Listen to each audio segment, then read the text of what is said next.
Hello everyone, গত ভিডিওতে আমরা রাউন্ড রবিন একটা এক্সাম্পল দেখেছিলাম। আজকে আমরা রাউন্ড রবিনের আরও একটি এক্সাম্পল দেখব, which is weighted round Robin.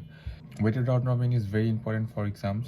So এই এক্সাম্পলের জন্য আমরা ওয়েটেড রাউন্ড রবিন আমাদের বেসিক্যালি বেশ কিছু এক্সট্রা ভ্যালুস দেওয়া থাকবে, priority, weight, V run time. So এগুলো কী জিনিস আমরা খুবই কেয়ারফুলি ওয়ান বাই ওয়ান দেখতে থাকি। ফার্স্ট অফ অল আমাদের ওয়েট আর ভি রান টাইম এগুলো দেওয়া থাকবে না, এগুলো আমাদের বের করতে হবে। কীভাবে বের করব? আমাদের কিছু ভ্যালুস দেওয়া থাকবে, ওয়েট মাল্টিপ্লায়ার 15, স্কেলিং ভ্যালু 50, এগুলো যে কোনো কিছু দেওয়া থাকতে পারে, র্যান্ডম ভ্যালুস। অ্যান্ড কিছু ফর্মুলা আমরা জানি, weight equal priority into weight multiplier. And V run time, V run টাইমের একটা ফর্মুলা হচ্ছে weight divided by summation of weight, okay, into scaling value. So জিনিসটা কীভাবে হচ্ছে আমি একটু দেখি। ভি রান টাইমটা ডিপেন্ড করতেছে ভি রান টাইমের উপরে। ভি রান টাইম যদি 0.5 থেকে বড় হয়, মানে দশমিকের পরের সংখ্যা যদি 0.5 থেকে বড় হয়, তাহলে আমরা সিলিং ভ্যালু নিব। অ্যান্ড দশমিকের পরের ভ্যালুটা যদি 0.5 থেকে ছোট হয়, তাহলে আমরা ফ্লোর ভ্যালু নিব। ওকে, সো আমরা ফার্স্টে ওয়েট কলামটা ফিল আপ করবো। কীভাবে ফিল আপ করবো? ওয়েট কলাম ফিল আপের জন্য আমরা ফর্মুলা হচ্ছে priority into weight multiplier. So priority দেওয়া থাকবে 8 অ্যান্ড ওয়েট মাল্টিপ্লায়ার হচ্ছে 15। So 15 into 8 120, 15 into 9 135, 15 into 6 90, 15 into 6 90, 15 into 10 150। So এইভাবে ওয়েট কলামটা ফিল আপ করে ফেলছি। দেন ভি রান টাইমটাকে আমি ফিল আপ করবো। ভি রান টাইমের জন্য আমাদের একটু ক্যালকুলেটর ইউজ করতে হবে। ওকে, সো ভি রান টাইমের ফর্মুলা যদি আমরা অ্যাপ্লাই করি, ওয়েট প্রত্যেকটার জন্য আমরা ওয়েট বসাবো divided by summation of weight. এখানে সামেশন অফ ওয়েট হচ্ছে 675। সো আমি একটা করে দেখাচ্ছি। ভি রান টাইমের জন্য ওয়েট হচ্ছে এখানে 120। সো আমি যদি করি 120 divided by summation of weight, which is 675 into scaling value হচ্ছে 50। সো 50 আমরা ইনপুট দিলাম। দেন রেজাল্ট কত আসে? ক্যালকুলেটর ইউজ করে আমরা দেখতে পারি, রেজাল্ট আসে 8.8888। সো আমি দেখতে পাচ্ছি দশমিকের পরের সংখ্যাটা 5 এর চেয়ে বড়। আমাদের এখানে যে কন্ডিশন দেওয়া আছে যে দশমিকের পরের সংখ্যাটা যদি বড় হয় 5 এর চেয়ে, সো আমরা ফ্লোর ভ্যালু নিব। ফ্লোর ভ্যালু মিনস 8.88টা আমরা এখানে 9 নিব। ফর এক্সাম্পল যদি আমাদের 8.3 আসতো, 8.4 আসতো, তাহলে আমরা নিতাম শুধু 8, হুইচ ইজ ফ্লোর ভ্যালু। আর হচ্ছে 0.5 এর চেয়ে যদি বড় হয়, তাহলে আমরা সিলিং ভ্যালুটা নিচ্ছি। সিলিং ভ্যালু মানে আপার ভ্যালু, লোয়ার ভ্যালু। ওকে, সো এখানে আমাদের 9 হচ্ছে, এই জন্য আমরা এখানে ভি রান টাইম 9 দিচ্ছি। সেম ওয়েতে বাকি সবগুলো ফিল আপ করা যায়। সো আমি এগুলো আগে থেকে ফিল আপ করে রাখছি। এরপরে যদি আরও একটা এক্সাম্পল আমি দেখাতে চাই, ভি রান টাইম পরেরটার জন্য 10 কীভাবে আসলো। এখানে আমরা দেখতে পাচ্ছি ওয়েট হচ্ছে 135 divided by 675 into 50, scanning value হচ্ছে 50, এই formula. Okay, so 135 divided by 675 into 50, calculator use করে এটা ডিরেক্টলি 10 চলে আসে। সো এখানে 10 বসাচ্ছি। ওকে, সো এই দুইটা ফিল আপ করলাম। ওয়েট ফিল আপ করার জন্য ফর্মুলা হচ্ছে প্রায়োরিটি ইন্টু ওয়েট মাল্টিপ্লায়ার। দেন ভি রান টাইমের জন্য আমরা আগে শুধু ভি রান টাইমটা বের করব। ভি রান টাইমটা যদি 0.5 এর চেয়ে বড় হয়, মানে দশমিকের পরেরটা যদি 0.5 এর চেয়ে বড় হয় বা সমান হয়, তাহলে আমরা আপার ভ্যালু নিব, হুইচ ইজ সিলিং ভ্যালু। আর যদি 0.5 এর চেয়ে ছোট হয়, তাহলে আমরা ফ্লোর ভ্যালু নিব, মানে লোয়ার বাউন্ড। ওকে, সো এখন আমরা আবার আগের নিয়মে স্টার্ট করব।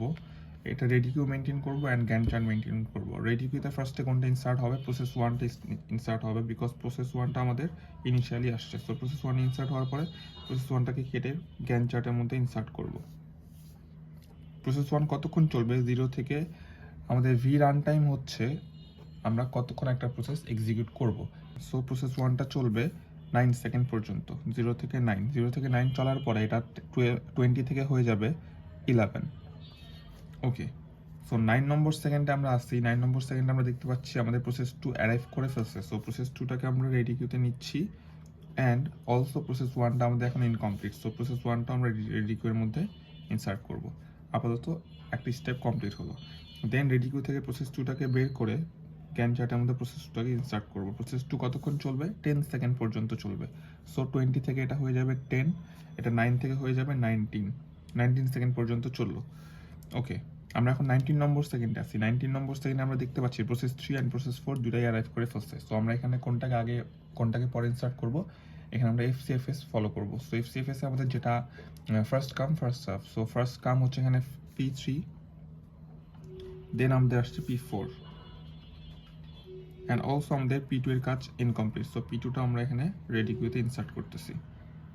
দেন আমরা এখন সেকেন্ড স্টেপে এভাবে ধীরে ধীরে আমরা আগাতে থাকবো। P1টাকে রেডি কিউ থেকে বের করে গ্যান চার্টের মধ্যে ইনসার্ট করব। P1টা কতক্ষণ চলবে? P1 চলবে 9 সেকেন্ড পর্যন্ত। এটা 11 থেকে হয়ে যাবে 2 অ্যান্ড এটা 19 থেকে হয়ে যাবে 28। ওকে, সো আমরা 28 নম্বর সেকেন্ডে দেখতে পাচ্ছি P5 ইনসার্ট হয়ে গেছে, P5 অ্যারাইভ হয়ে গেছে। সো P5টাকেও ইনসার্ট করতেছি অ্যান্ড অলসো P1টা ইনকমপ্লিট। P1কে আমরা রেডি কিউতে নিচ্ছি। দেন P3টাকে বের করে গ্যান চার্টের মধ্যে নিলাম। P3 কতক্ষণ চলবে? P3 চলবে 7 সেকেন্ড পর্যন্ত। 10 থেকে হয়ে যাবে 3, এটা 28 থেকে হয়ে যাবে 35। ওকে, সো 35 নম্বর সেকেন্ড আমরা দেখতে পাচ্ছি আমাদের আর কোনোটা অ্যারাইভ করা নাই। P6 আমাদের 45 সেকেন্ড অ্যারাইভ করছে, বাট আমরা এখন 35 নম্বর সেকেন্ডে আছি। সো আমাদের আর কোনোটা অ্যারাইভ করা নাই। এখন আমরা P3টা আমাদের ইনকমপ্লিট, সো P3কে আমরা ইনসার্ট করে দেবো এখন। ওকে, সেম P4কে বের করে গ্যান চার্টের মধ্যে নিচ্ছি। P4 চলবে হচ্ছে 7 সেকেন্ড পর্যন্ত। 10 থেকে 3 হয়ে যাবে, 35 থেকে 42 হয়ে যাবে। আমরা এখন 42 নম্বর সেকেন্ডে দেখতে পাচ্ছি P6 এখনও অ্যারাইভ করে নাই। সো আমরা P4টাকে আবার এখানে নিচ্ছি। কেন? কারণ P4টা আমাদের এখন ইনকমপ্লিট। ওকে, সো আমরা এখন P2টাকে বের করে গ্যান চার্টে নিচ্ছি। P2 কতক্ষণ চলবে? P2 চলবে 10 সেকেন্ড পর্যন্ত। সো 10 থেকে 0 হয়ে যাবে, P2 এর কাজ আমাদের কমপ্লিট। এখানে 42 থেকে 52 পর্যন্ত চলবে। 52 পর্যন্ত আমরা দেখতে পাচ্ছি P6টা অ্যারাইভ করে ফেলছে। সো P6টাকে এখানে আমরা ইনসার্ট করতেছি অ্যান্ড P6কে ইনসার্ট করার পর আমরা দেখতে পাচ্ছি P2 তো কমপ্লিট। সো P2টাকে এখানে আবার ইনসার্ট করার দরকার নেই। এখন আমরা P5টাকে কেটে গ্যান চার্টের মধ্যে নিচ্ছি। P5টা কতক্ষণ চলবে? P5 চলবে 11 সেকেন্ড পর্যন্ত। সো 24 থেকে এটা হয়ে যাবে 13। ওকে, 24 থেকে 13 হয়ে গেল অ্যান্ড এটা 52 থেকে আমাদের 63 সেকেন্ড পর্যন্ত P5টা চলবে। 63 নম্বর সেকেন্ড আমরা দেখতে পাচ্ছি আমাদের P7টাও অ্যারাইভ করে ফেলছে। সো P7টাকে ইনসার্ট করব অ্যান্ড P5টা আমাদের এখনও ইনকমপ্লিট। সো P5টাকেও এখানে ইনসার্ট করব। দেন P1কে বের করে এখানে আবার গ্যান চার্টের মধ্যে নিচ্ছি। P1টা কতক্ষণ চলবে? P1টা চলবে আমাদের 9 সেকেন্ড পর্যন্ত। কিন্তু 9 সেকেন্ড আমরা চালাবো না, বিকজ আমাদের P1টা বাকি আছে আর 2 সেকেন্ড। সো এটাকে 2 সেকেন্ড পর্যন্ত চালাবো। P1 এর কাজ কমপ্লিট। সো 63 থেকে 65 পর্যন্ত P1 চলবে।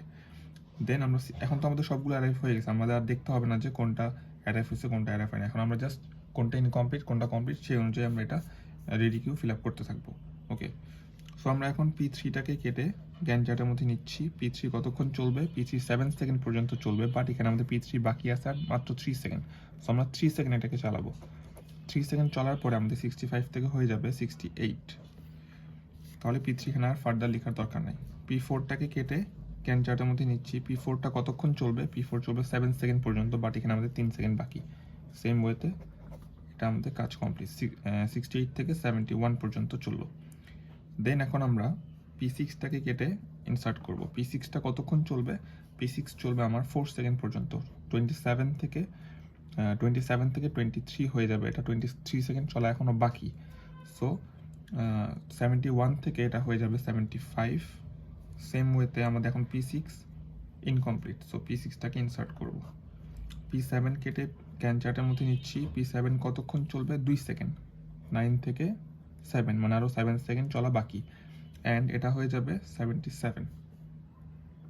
ওকে, P5টা কেটে গ্যান চার্টের মধ্যে নিচ্ছি। P5টা কতক্ষণ চলবে? 11 সেকেন্ড। 11 সেকেন্ড পর্যন্ত P5টা চলবে।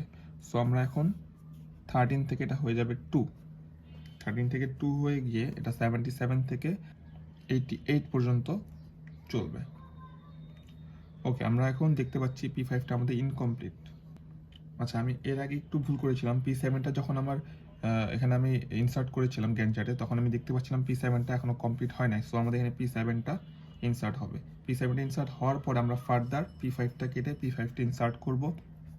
দেন P5টা আমাদের 11 সেকেন্ড চলবে। 11 থেকে 2 এখানে বাকি থাকবে।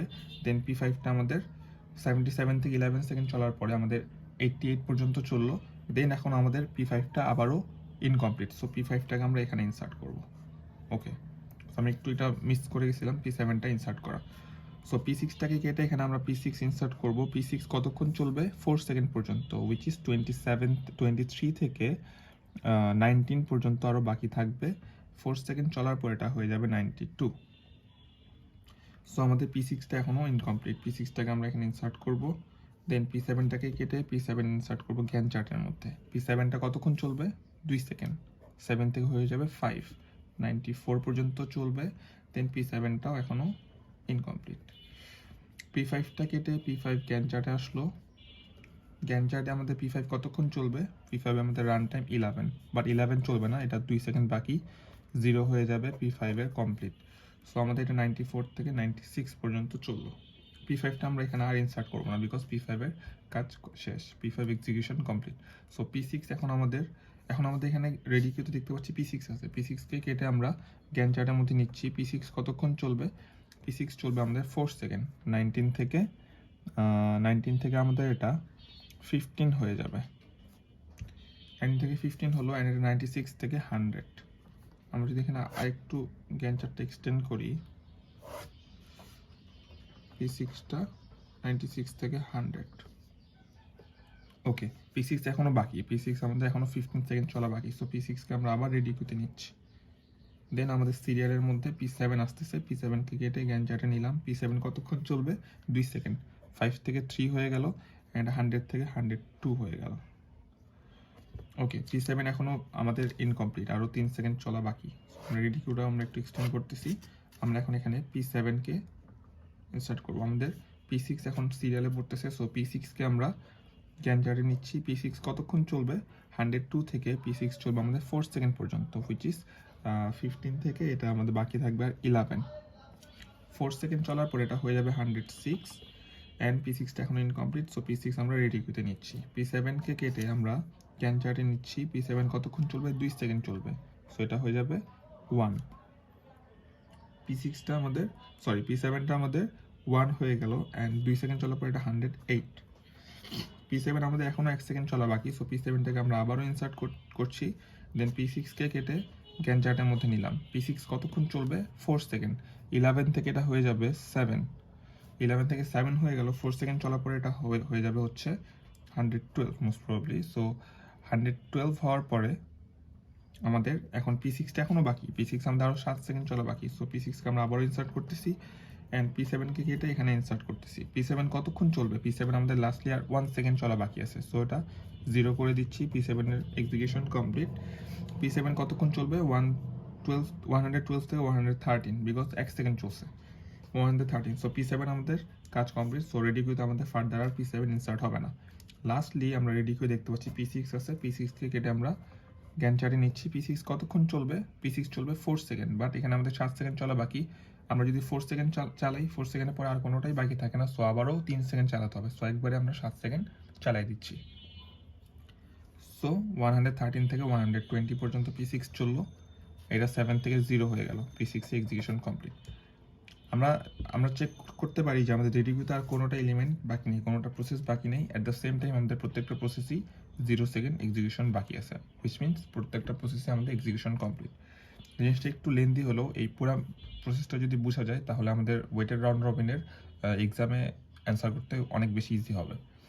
সো সিমিলারলি আমাদের আগের মতো বাকি কলামগুলো ফিল আপ করবো গ্যান চার্টের রেসপেক্টে। ফিনিশ টাইম যদি করতে চাই, ফিনিশ টাইম আমি বলছিলাম, finish time right to left আমরা চেক করব। প্রসেস 1-এর ফিনিশ টাইম কত? প্রসেস 1 যদি আমরা রাইট টু লেফট দেখি 65। ওকে, সো প্রসেস 2 যদি আমরা দেখি রাইট টু লেফট, প্রসেস 2 এর ফিনিশ টাইম হচ্ছে 52। প্রসেস 3 এর ফিনিশ টাইম কত? প্রসেস 3 এর ফিনিশ টাইম হচ্ছে 68। প্রসেস 3 68 শেষ হয়েছে। সিমিলারলি যদি আমরা করতে চাই, বাকি ফিনিশ টাইমগুলো আমরা খুব ইজিলি করে ফেলতে পারবো। আমি এটা ফিল আপ করে দিচ্ছি। 71, 96, 120 অ্যান্ড 113।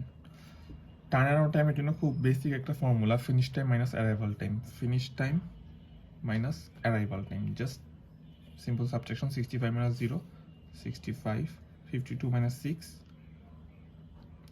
46। এভাবে সিমিলারলি এই কলাম মাইনাস এই কলাম করলে আমরা খুব ইজিলি এই কলামটা পাচ্ছি, রাইট? সো 46 এর পরে 53, 54, 74, 75 অ্যান্ড 58। ওকে, ওয়েটিং টাইমটাও বেসিক একটা ফর্মুলা, টার্ন অ্যারাউন্ড টাইম মানে এই কলামটা মাইনাস বার্স্ট টাইম, এই কলামটা। বার্স্ট টাইম আমরা মাইনাস করার সময় অবশ্যই ফার্স্টে বার্স্ট টাইমটা নেব, মাঝে কোনোটা বা শেষেরটা নেব না। সো ফার্স্টে এগুলো নেব। Turn around time 65 minus 20 which is 45, 46 minus 20 which is 26। So similarly যদি আমি পুরোটা ফিল আপ করতে থাকি 43, 44, 50, 48 and 49। Okay, so lastly response time. Response টাইমটা আমরা আগেও ডিসকাস করছি, CPU first time minus arrival time. CPU first time means Gantt চার্টের মধ্যে একটা প্রসেস প্রথম কখন ইনসার্ট হচ্ছে। প্রসেস ওয়ানটা যদি দেখি, অ্যান্ড সিপিইউ ফার্স্ট টাইম দেখার সময় আমরা অবশ্যই লেফট টু রাইট দেখার ট্রাই করবো, বিকজ আমাদের লেফট টু রাইটই আমাদের ইনসার্ট করে করে আমরা আগাইছি। প্রসেস ওয়ানটা আমরা ফার্স্ট আসছে 0 সেকেন্ডে, সো 0 - 0 0। পরে আরেকটা দেখাই, প্রসেস টু আমাদের প্রথম আসছে এখন মানে 9 নম্বর সেকেন্ডে প্রসেস টু ফার্স্ট আসছে, so 9 minus arrival time 6 which is 3। এরপরে আমরা দেখতে পাচ্ছি প্রসেস থ্রি। প্রসেস থ্রি কখন আসছে 28 নম্বর সেকেন্ডে, 28 মাইনাস 15 হুইচ ইজ 13। সিমিলারলি বাকিগুলো ফিল আপ করে ফেলবো, 18, 30, 26 and 20। I hope weighted round রবিনের পুরো প্রসেসটা ক্লিয়ার হয়ে গেছে। So thank you everyone.